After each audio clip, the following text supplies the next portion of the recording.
वारीचे समाजशास्त्र. वारी म्हणजे समाजशास्त्राची प्रयोगशाळा. मग वारीकडे लोक भक्तिभावानं बघतात. परंतु मग बघा, वारी म्हणजे फक्त भक्तिभाव आहे का वारी ही समाजशास्त्राची प्रयोगशाळा आहे?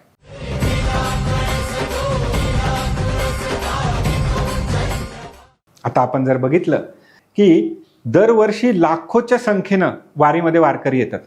अरे कोणी बोलवले त्यांना? कोणी सांगितले शेकडो किलोमीटर चालायला? बरं कोणी त्याच्याबद्दल काही पैसे देते, मोबदला देते का? कोणी तिथे त्यांच्यावर नियंत्रण ठेवायला आहे? नाही. तरीही लोक का चालतात? याचं उत्तर आपल्याला समाजशास्त्र नक्की देईल. मग याचं उत्तर शोधण्यासाठी समाज व्यक्तीला अशा प्रकारच्या गोष्टी करायला का लावतो? का अनोळखी लोकांना एकत्र घेऊन येतो? लाखोच्या संख्येने एक समाज म्हणून, एक समूह म्हणून त्यांना आपल्यासमोर वारकरी म्हणून उभा करतो? याची उत्तरं आपण समाजशास्त्रातून या वारीच्या सिरीजमधून घेणार आहोत.